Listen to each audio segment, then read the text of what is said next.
Hey, what's goody, Frye Gang? It's been a month since Splatoon Raiders has been announced, and it has been pretty exciting. There's been a lot of speculation on what is happening. What is that golden light that draws us down to the island, that we basically crash down on the island? Who is this mysterious new main character mechanic?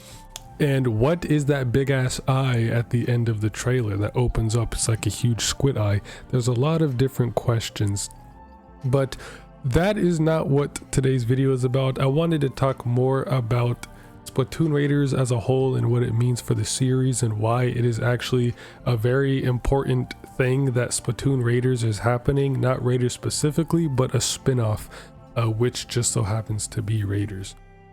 However, before we do get into that, I tried to analyze this trailer and figure out what was happening, but it is pretty difficult to ascertain pretty much anything. And especially with this frame right here, I spent a lot of time on trying to figure out, trying to pinpoint where this island is and just some more information. It's called Spiralite Island, I think it was.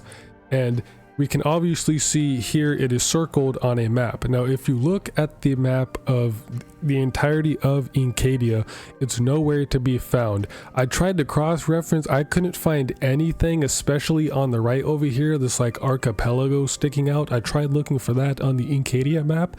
I couldn't find it anywhere. So unless I missed it or it's a lot smaller than I expected, this isn't anywhere that we've seen before, at least on the map. So I'm not sure where that is.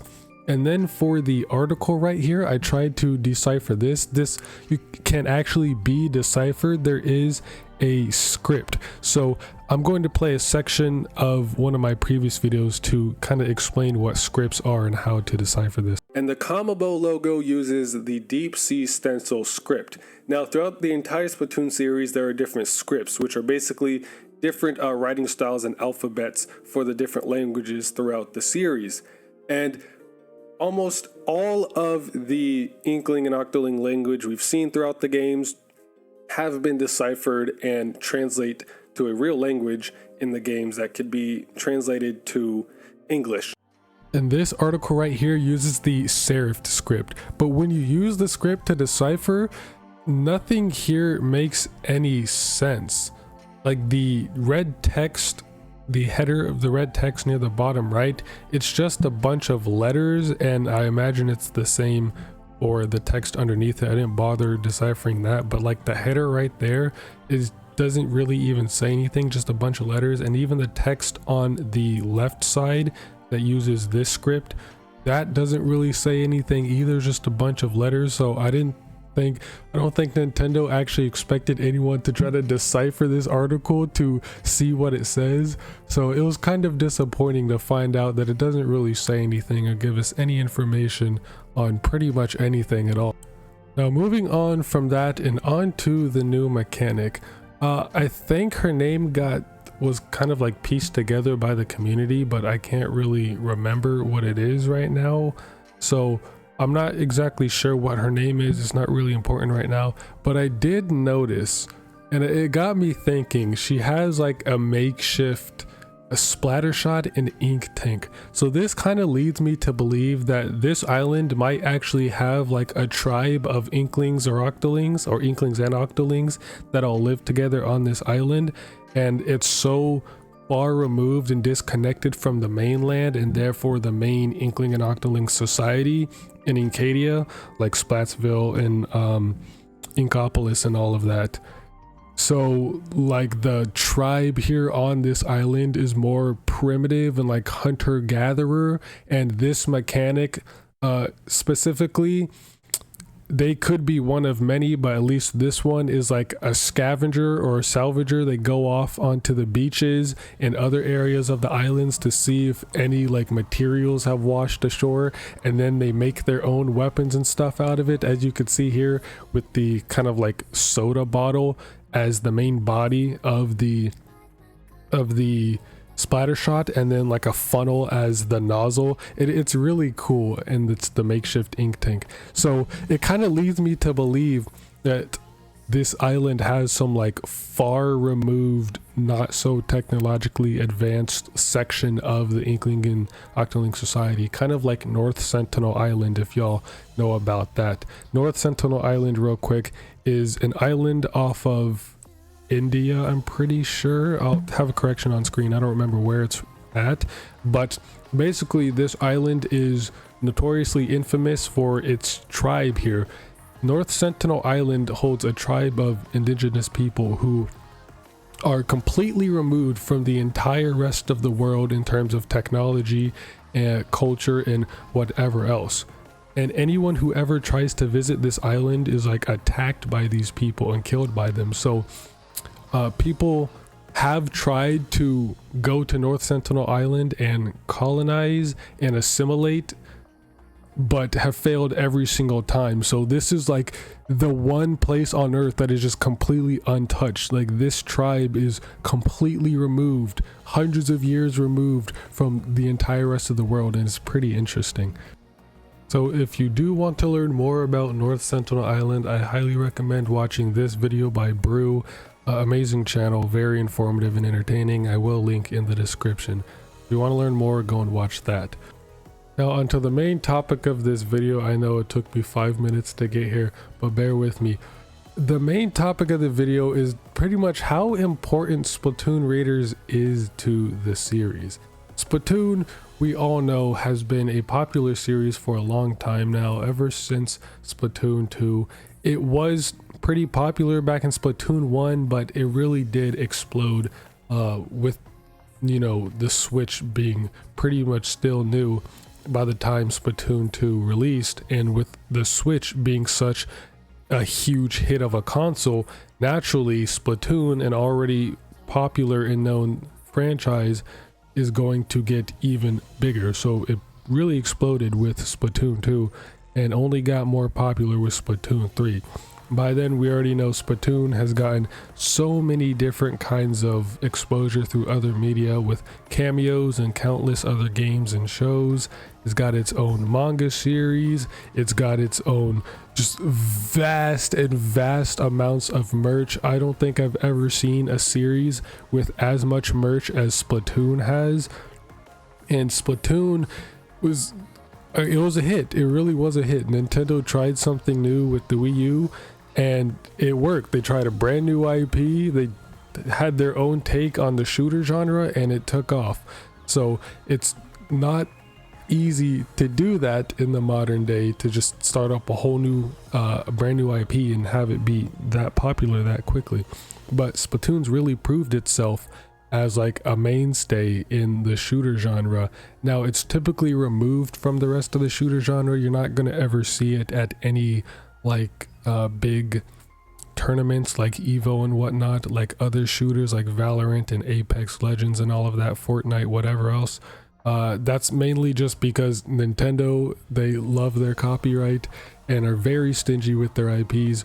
But Splatoon 3 is up there with the other shooters, even though it's not given as much credit or respect, I guess, because it's Nintendo, and we all know how Nintendo handles their IPs. So regardless of all of that, it's still very popular. So Splatoon getting a spin-off game, which I don't think many people were expecting at all.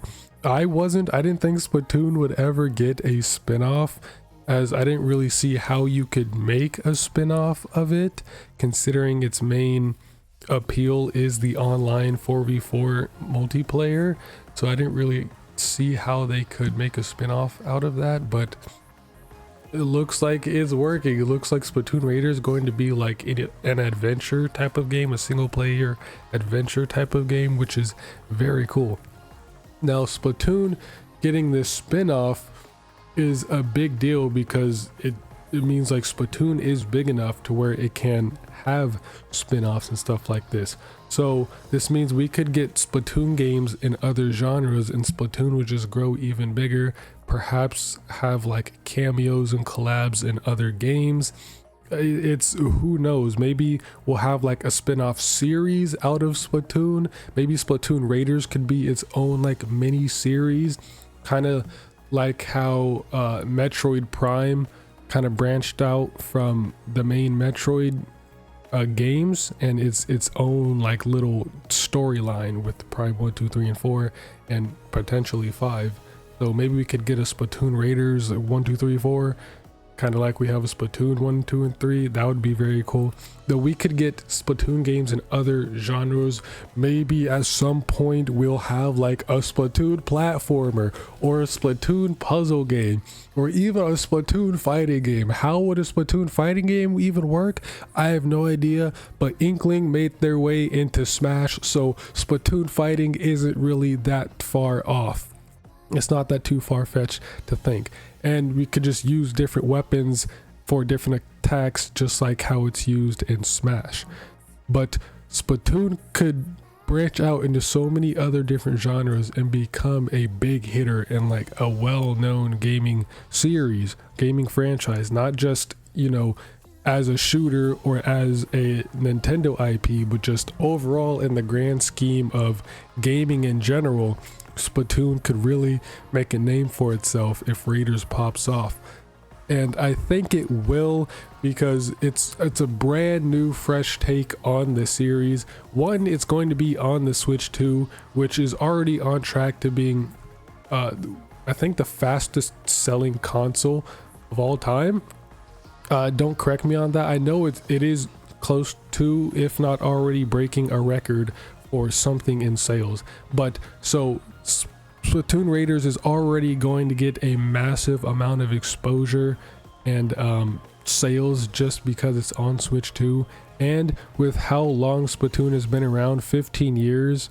No, not 15 years, 10 years. It's been around for a whole decade, and all three games, even though they are different in their own way, they're relatively the same thing. They're all the same premise of the 4v4 online multiplayer. So with this being such a drastic change in gameplay and just overall structure of how the game works, a lot of people are going to be interested in this. And for those who wanted a single player Splatoon game for so long that aren't really fond of the online game modes, they're going to have a blast with this. And I'm pretty sure there is no small amount of people who want a single player Splatoon game. So if Splatoon Raiders really pops off, this could show Nintendo that people are interested in Splatoon spin-offs. Not just that, but just other genres of gameplay for Splatoon, so they could potentially make more, like I said, a puzzle game or a fighter. It'd be really cool to see. Splatoon is in such a cool spot right now, with it being more popular than it ever has, though Splatoon 3 has died down a lot. That's mainly due to the game itself, but Splatoon is still very popular, and Raiders is only going to increase that hype even more. So hopefully this Raiders will sell well, and Nintendo will see that people do like the Splatoon series, which they know that, but this will show them that Splatoon in other genres than shooting can work. So I'm very excited to see how well Raiders does and see what other games we get in the future because of the success of Raiders. So Raiders is a very big deal, as we could get a bunch of different other Splatoon games outside of just the basic shooter ones that we have. So I'm very excited to see what's next, but that's about it. See you next mission and play some goddamn Splatty.